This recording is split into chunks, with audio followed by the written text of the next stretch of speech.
ને 6 તારીખેથી રાજ્ય કક્ષાનો 9 તારીખ સુધી વિજ્ઞાન મેળો છે, જેની અંદર અનેક કૃતિઓ 120 જેટલી રાજ્યમાં જે પાસ થયેલી કૃતિઓ જે છે એ રજૂ થશે અને વધારેમાં વધારે જુનાગઢ જિલ્લાના બાળકો આનો લાભ લે, જેને કારણે આવું સ્ટેજ મળે એને કારણે એનામાં વૈજ્ઞાનિક શક્તિઓ ખીલે અને બાળકોમાંથી સારા એવા દેશને વૈજ્ઞાનિકો પ્રાપ્ત થાય.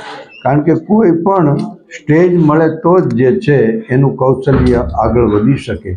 એટલે અમારી સૌને વિનંતી છે કે આમાં વધારે મોટી સંખ્યાની અંદર સ્કૂલો જોડાય અને રાજ્ય કક્ષાનો વિજ્ઞાન મેળો જે છે એની અંદર 6 તારીખેથી 9 તારીખ સુધી ભાગ લે.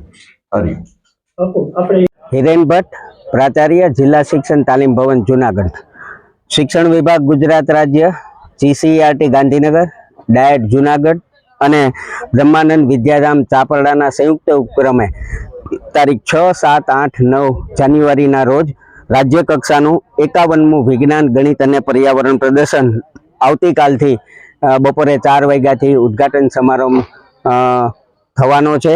એમાં બાપુના અધ્યક્ષસ્થાને અને રાજ્ય કક્ષાના મંત્રી માનનીય શ્રી પ્રફુલભાઈ પાનસેરિયાની ઉપસ્થિતિમાં જૂનાગઢના સાંસદશ્રી, તમામ ધારાસભ્યશ્રીઓ, જિલ્લા પંચાયતના પ્રમુખ, શિક્ષણ સમિતિના ચેરમેન તથા અધિકારીઓમાં જિલ્લાના કલેક્ટર સાહેબ, DDO સાહેબ અને SP સાહેબ પણ ઉપસ્થિત રહેવાના છે.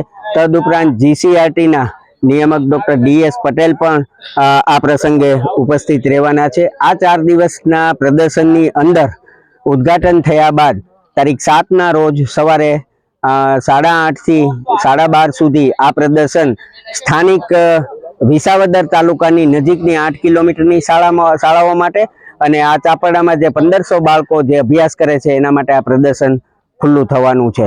ત્યારબાદ બપોર બાદ 7 તારીખના રોજ સાસણગીર અને આંબરડી ખાતે જે પર્યાવરણ પ્રદર્શન સંદર્ભે પ્રકૃતિ પ્રવાસ કરાવવાનો છે. એમાં 150 વિદ્યાર્થી અને શિક્ષકો આંબરડી ખાતે પ્રકૃતિ પ્રવાસમાં જવાના છે અને બાકીના 150 વિદ્યાર્થીઓ છે એ દેવળિયા પાર્કની સફારીની મુલાકાત પણ લેવાના છે. એટલે વિદ્યાર્થીઓ વિજ્ઞાનની સાથે ગણિત, પર્યાવરણ અને અહીંનું એશિયાનું જે ફેમસ એશિયાટિક લાયન છે એ પણ પ્રકૃતિમાં જોશે, માણશે અને આનંદ માણશે.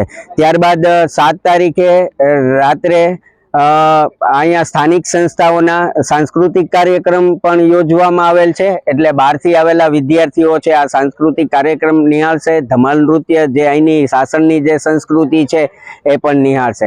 8 તારીખે સવારે 8:30 થી આ પ્રદર્શન ચાલુ થશે તો સાંજના 5 વાગ્યા સુધી ચાલુ રહેવાનું છે. આ પ્રદર્શન દરમિયાન 100 જેટલી કૃતિઓ અને 200 વિદ્યાર્થીઓ એના આવવાના છે ને સાથે સાથે દરેક જિલ્લામાંથી શ્રેષ્ઠ જે કૃતિઓ છે એના માર્ગદર્શક શિક્ષકો પણ આવવાના છે.